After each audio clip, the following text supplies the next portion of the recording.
بسم اللہ الرحمن الرحیم نحمدہ ونصلی علی رسولہ الکریم اما بعد۔ آج کی نشست کا عنوان ہے سورہ بروج کا شان نزول۔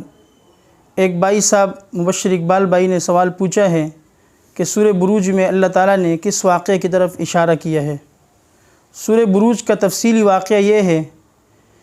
کہ یمن کا ایک بادشاہ تھا، ذو نواس نامی ایک یہودی شخص تھا۔ اس کے پاس ایک جادوگر تھا جس سے وہ مشورے لیا کرتا تھا۔ پچھلے زمانوں میں بادشاہوں کی عادت تھی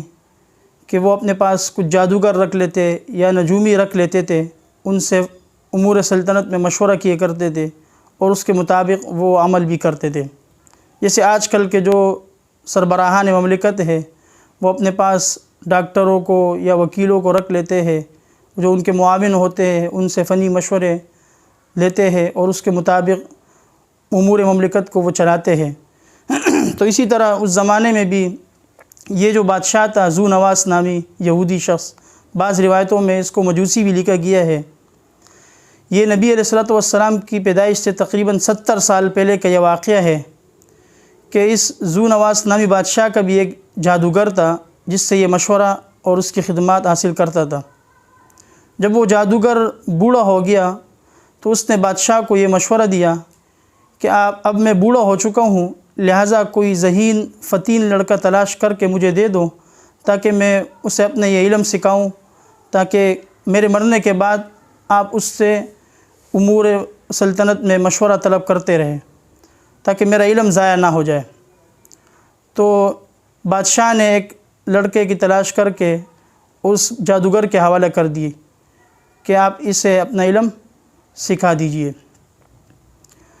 جب وہ لڑکا جادوگر کے پاس آتا تھا علم سیکھنے کے لیے، جادو کا علم سیکھنے کے لیے، تو اتفاق ایسا ہوا کہ راستے میں جب یہ لڑکا اپنے گھر سے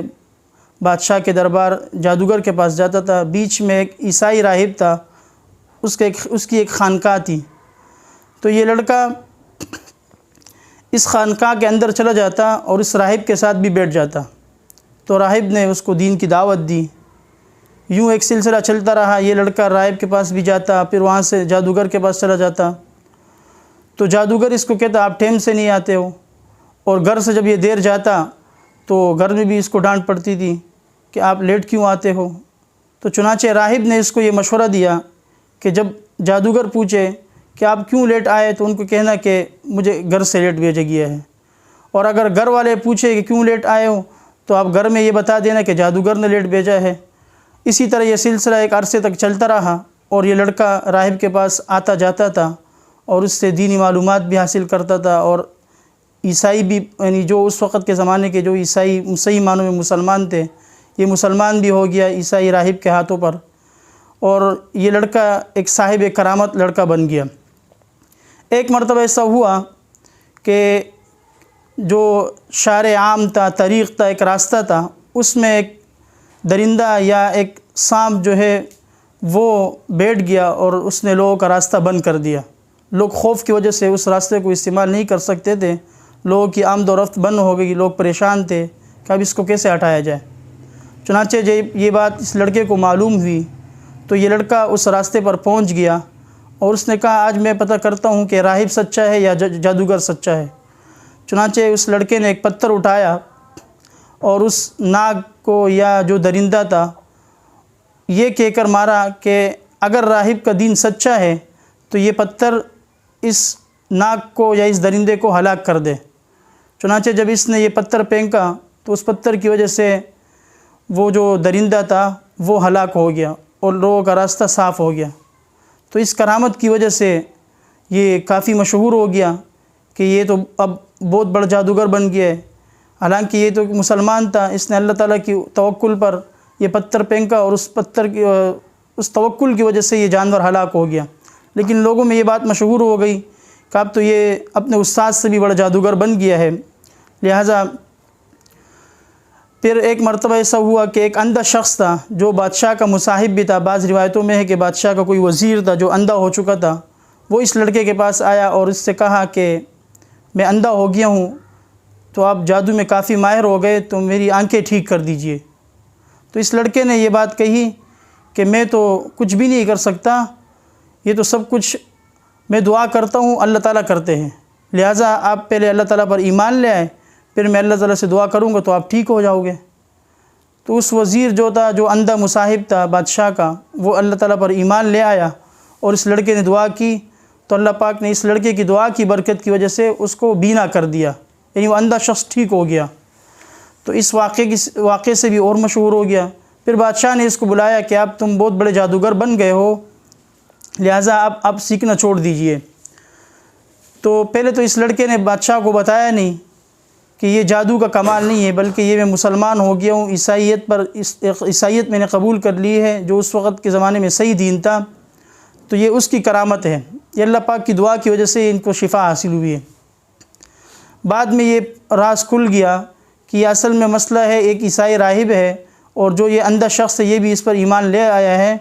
تو بادشاہ نے ان دونوں کو بلایا اور ان دونوں سے کہا کہ اپنے دین سے پھر جاؤ، لیکن ان دونوں نے صاف صاف انکار کر دیا۔ تو اس انکار کی پاداش میں ان دونوں کو آرے سے چیر دیا گیا اور ان دونوں کو قتل کر دیا گیا۔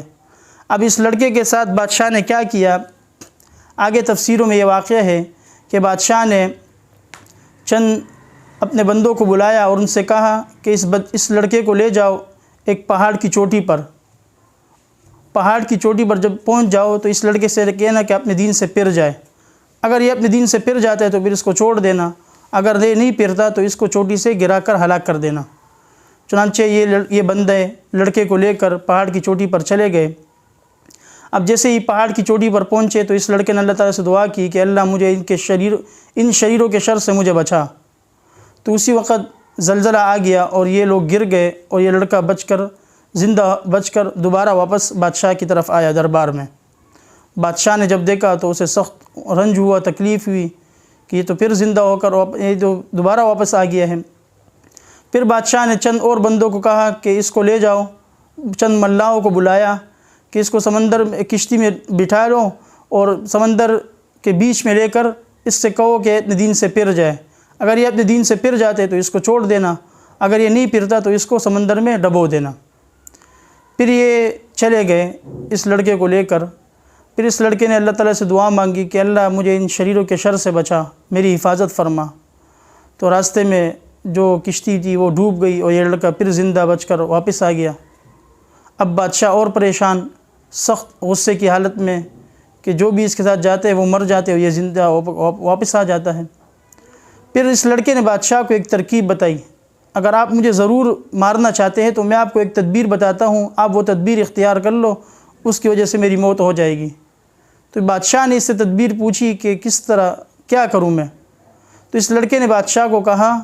کہ آپ سارے لوگوں کو جمع کر کے اور مجھے ایک چوٹی پر کھڑا کر دیجئے اور وہاں ایک بندے سے کہے کہ وہ تیر مارے، جب وہ تیر مارنے لگے تو وہ کہے بسم اللہ رب الغلام، کہ میں تیر پھینکتا ہوں اس لڑکے کے رب کے نام پر، تو جب وہ تیر مجھے لگے گا تو پھر میں مر جاؤں گا۔ چنانچہ ایسے ہی کیا، ایک مجمع عام کو جمع کیا گیا اور وہاں اس لڑکے کو ایک اونچائی پر کھڑا کر کے ایک پھینکنے والے تیر نے، جو تیر پھینک رہا تھا اس نے یہی الفاظ کہ بسم اللہ رب الغلام، کہ اس لڑکے کے رب کے نام پر تیر پھینکتا ہوں، تو وہ جا کر سیدھا اس کی کن پٹی پر لگا اور وہ وہیں پر شہید ہو گیا، فوت ہو گیا۔ اب جب یہ واقعہ ان ہزاروں لوگوں نے دیکھا تو وہ لوگ بھی اس لڑکے کے دین پر ایمان لائے، یعنی وہ بھی عیسائیت قبول کر لی انہوں نے، وہ سارے مسلمان ہو گئے۔ اب بادشاہ کو اور غصہ آیا کہ اب تو یہ سارے مسلمان ہو گئے، تو بادشاہ نے سب کو دھمکیاں دی کہ اگر اپنے دین سے نہیں پھرتا ہو تو تم سب کو سخت عذاب دوں گا۔ سب نے انکار کر دی کہ ہم اس لڑکے کے دین پر ایمان لے آئے۔ تو بادشاہ نے پھر خندقیں کھدوائی، بڑے بڑے کھڈے کھدوائے اور اس میں آگ جلائی اور جو بھی مسلمان ہو گئے تھے ان سب کو ان آگ میں جلا دیا۔ مسلم شریف کی ایک روایت ہے کہ ایک عورت کو لایا گیا جس کے پاس ایک بچہ تھا جو دودھ پی رہا تھا، تو وہ عورت تھوڑی گھبرائی اپنے بچے کی وجہ سے، تو اللہ تعالیٰ نے اس دودھ پیتے بچے کو بولنے کی طاقت دی اور اس نے اپنی ماں سے کہا، اس بچے نے، کہ اماں صبر کرو، آپ حق پر ہو۔ تو یہ جو خندقوں والا قصہ ہے، یہ پورا واقعہ اس طرح ہوا ہے جس میں سورہ بروج میں اللہ تعالیٰ نے اس کی طرف اشارہ کیا ہے۔ اور پھر ترمذی شریف کی ایک روایت ہے کہ حضرت عمر رضی اللہ عنہ کے زمانے میں جس جگہ اس لڑکے کی لاش دفن کی گئی ہے اس جگہ کو کسی وجہ سے کھدوایا گیا تھا، تو اس لڑکے کی لاش بالکل صحیح سلامت نکل آئی اور اس کا ہاتھ اپنی کن پٹی پر رکھا ہوا تھا۔ جب لوگ اس کے ہاتھ کو ہٹاتے تو وہاں سے تازہ خون نکلتا، اور جب ہاتھ چھوڑ دیتے تو وہ ہاتھ دوبارہ کن پٹی پر چلا جاتا۔ پھر حضرت عمر رضی اللہ تعالیٰ عنہ کی طرف گورنر نے خط لکھا کہ اس طرح یمن میں یہ واقعہ جو 70 سال پہلے ہوا تھا، جو نبی علیہ السلام کی پیدائش سے 70 سال پہلے ہوا تھا، اس لڑکی کی قبر کھدوائی گئی ہے اور وہاں یہ ماجرا پیش آیا۔ پھر حضرت عمر رضی اللہ تعالیٰ عنہ نے گورنر کو جوابی خط جو لکھا ہے اس میں یہی کہا تھا کہ آپ اس لڑکی کی جو قبر تھی اس کو دوبارہ دفن کر دو۔ تو یہ وہ واقعہ ہے جس کی طرف اللہ تعالیٰ نے سورہ بروج میں اشارہ کیا ہے، وَالسَّمَاءِ ذَاتِ الْبُرُوجِ وَالْيَوْمِ الْمَوْعُودِ وَشَاهِدٍ وَمَشْهُودٍ۔ اب اس بادشاہ نے تو ان تمام لوگوں کو جلا دیا، اب اس بادشاہ کا اور جو یہودی تھے ان کا کیا ہوا؟ تو ان لوگوں نے جو آگ جلائی تھی وہ آگ کے شعلے اتنے بھڑک اٹھے کہ اللہ تعالیٰ نے ان کو ایک عذاب میں مبتلا کر کے وہ آگ ان کے گھروں تک بھی پہنچی اور یہ سب بھی جل کر خاکستر ہو گئے۔ لیکن یہ بتانے کا مقصد صرف یہ تھا کہ اللہ تعالیٰ اس صورت میں مکہ کے کافروں کو بتلا رہے ہیں کہ جس طرح آج تم مسلمانوں کو ستا رہے ہو تو قریب ہے کہ اگر تم دنیا میں عذاب سے بچ گئے تو آخرت میں ضرور تمہیں عذاب دیا جائے گا۔ تو یہ پورا واقعہ ہے تفصیلی،